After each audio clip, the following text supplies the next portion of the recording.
महाराष्ट्र की राजनीति में पिछले कुछ वर्षों से सबसे ज्यादा सुर्खियों में जो मुद्दा बना हुआ है वह है मराठा समाज का आरक्षण आंदोलन। इस आंदोलन को जिस शख्स ने सबसे ज्यादा ताकत और दिशा दी है वे हैं मनोज जरांगे पाटिल।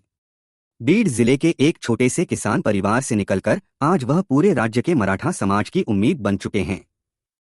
आज मुंबई का हाल यही है। दक्षिण मुंबई का पूरा इलाका CST station, Azad Maidan, Churchgate, marine drive से लेकर फोर्ट एरिया तक मराठा समाज के आंदोलनकारियों से भरा हुआ है। बड़ी संख्या में गांव-गांव से लोग बसों, गाड़ियों और पैदल मुंबई पहुंचे हैं। खेती किसानी करने वाले एक साधारण परिवार से आने वाले जरांगे ने अपनी पढ़ाई 12वीं तक ही की, लेकिन बहुत कम उम्र से ही उन्हें समाज के लिए कुछ करने की लगन थी। इसी लगन ने उन्हें सामाजिक आंदोलनों की ओर खींचा और उन्होंने शिवबा संगठन की स्थापना की। धीरे धीरे वे मराठा क्रांति मोर्चा जैसे बड़े आंदोलनों से जुड़े और वहां से समाज के बीच उनका नेतृत्व स्थापित हुआ। मराठा समाज की आरक्षण की मांग कोई नई नहीं है।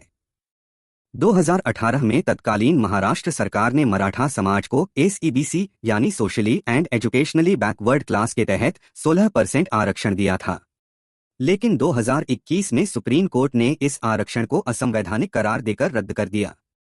इसके बाद समाज में गुस्सा और निराशा दोनों फैली। इसी पृष्ठभूमि में मनोज जरांगे पाटिल का आंदोलन तेज हुआ। सितंबर 2023 में जालना जिले के अंतरवाली सराटी गांव से आंदोलन की बड़ी शुरुआत हुई। यहां जरांगे ने अनिश्चितकालीन उपोषण शुरू किया। उनकी मांग थी कि मराठा समाज को ओबीसी वर्ग के अंतर्गत 27% आरक्षण दिया जाए।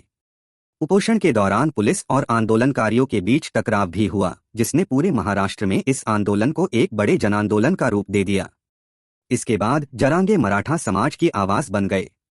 26 जनवरी 2024 को आंदोलन का एक और बड़ा चरण सामने आया, जब जालना से लेकर मुंबई के आजाद मैदान तक मोर्चा निकाला गया। हजारों की संख्या में लोग मुंबई पहुंचे और सरकार पर दबाव और बढ़ गया। लेकिन असली परीक्षा अगस्त 2025 में सामने आई, जब जरांगे एक बार फिर मुंबई के आजाद मैदान पहुंचे। इस बार आंदोलन में और ज्यादा भीड़ और जनसमर्थन देखने को मिला। किसान, नौजवान, महिलाएं, बुजुर्ग, हर वर्ग के लोग उनके साथ डटे रहे। 29 अगस्त 2025 से शुरू हुआ यह आंदोलन मुंबई पर सीधा असर डालने लगा है। आजाद मैदान और उसके आसपास के इलाके आंदोलनकारियों से भर गए। लोग फुटपाथों पर सोए, बसों और गाड़ियों में रात बिताई और भारी बारिश के बावजूद आंदोलन जारी रहा। इस वजह से मुंबई का ट्रैफिक बुरी तरह प्रभावित हुआ। कई सार्वजनिक कार्यक्रम रद्द करने पड़े और प्रशासन पर दबाव बढ़ता चला है। सरकार की ओर से भी प्रतिक्रियाएं आईं। महाराष्ट्र सरकार ने मराठा समाज को आरक्षण देने के लिए बनाई गई वंशावली समिति की अवधि 30 जून 2026 तक बढ़ा दी। यह समिति मराठा समाज के लोगों को ओबीसी प्रमाण पत्र देने के लिए उनकी पारिवारिक वंशावली की जांच कर रही है। लेकिन मनोज जरांगे का कहना है कि उन्हें सिर्फ वादे या समितियों के भरोसे आंदोलन खत्म नहीं करना है, बल्कि समाज को कानूनी अधिकार चाहिए। आंदोलन का असर केवल राजनीति तक सीमित नहीं रहा, इसने सामाजिक स्तर पर भी बड़ी जागरूकता पैदा की है। गांव-गांव में मराठा समाज संगठित हुआ, महिलाओं की भागीदारी बढ़ी और युवाओं में भविष्य को लेकर उम्मीद जगी। जरांगे पाटिल बार बार यह दोहरा रहे हैं कि सरकार केवल समितियों और वादों से समय न निकाले, बल्कि कानूनी तौर पर मराठा समाज को ओबीसी आरक्षण दिलाए।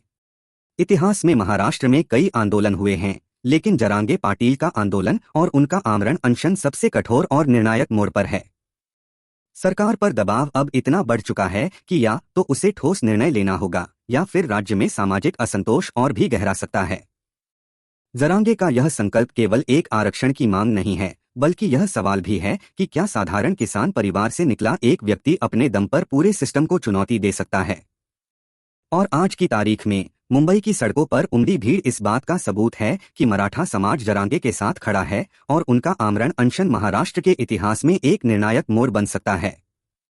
आज की तारीख में मनोज जरांगे पाटिल सिर्फ एक आंदोलनकारी नहीं, बल्कि महाराष्ट्र में एक नई ताकत के रूप में देखे जा रहे हैं। उन्होंने साबित किया है कि साधारण किसान परिवार से उठकर भी कोई व्यक्ति पूरे राज्य को हिला सकता है। उनका आंदोलन अभी जारी है और इसका परिणाम आने वाले समय में तय करेगा कि क्या मराठा समाज को वास्तव में ओबीसी वर्ग में आरक्षण मिलेगा या फिर यह मुद्दा केवल राजनीति की खींचतान बनकर रह जाएगा। आने वाले दिनों में यह संघर्ष महाराष्ट्र ही नहीं, बल्कि पूरे देश की राजनीति को प्रभावित कर सकता है। आजाद मैदान में चल रहा उनका आंदोलन अब सिर्फ धरना प्रदर्शन नहीं रहा, बल्कि एक संकल्पित आमरण अनशन है जिसने राज्य सरकार की नींद उड़ा दी है। 29 अगस्त 2025 से शुरू हुआ यह आंदोलन मुंबई के दिल कहे जाने वाले आजाद मैदान में हो रहा है। शुरुआत में यह एक बड़ा प्रदर्शन था, लेकिन भीड़ इतनी बढ़ी कि पूरा CST, Churchgate, fort, marine drive और दक्षिण मुंबई का इलाका आंदोलन का मैदान बन गया। हजारों की संख्या में लोग गांव-गांव से आए और बसों, ट्रेनों, गाड़ियों में रुककर या फुटपाथों पर सोकर आंदोलन का हिस्सा बने। लेकिन असली गंभीरता तब बढ़ी जब मनोज जरांगे पाटिल ने स्पष्ट कहा कि जब तक मराठा समाज को ओबीसी वर्ग में आरक्षण का ठोस समाधान नहीं मिलता, तब तक यह आमरण अनशन जारी रहेगा। जरांगे ने केवल सरकार को चेतावनी नहीं दी, बल्कि अपने जीवन को दांव पर लगा दिया। लगातार भूख हड़ताल, बारिश और स्वास्थ्य संबंधी जोखिमों के बावजूद वे डटे हुए हैं। समय रहते समाधान नहीं निकाला तो यह आंदोलन सिर्फ महाराष्ट्र ही नहीं, पूरे देश की राजनीति को हिला सकता है। आपकी क्या राय है? क्या सरकार जल्द झुकेगी या यह आंदोलन और लंबा खींचेगा? कमेंट में अपनी राय जरूर बताइएगा।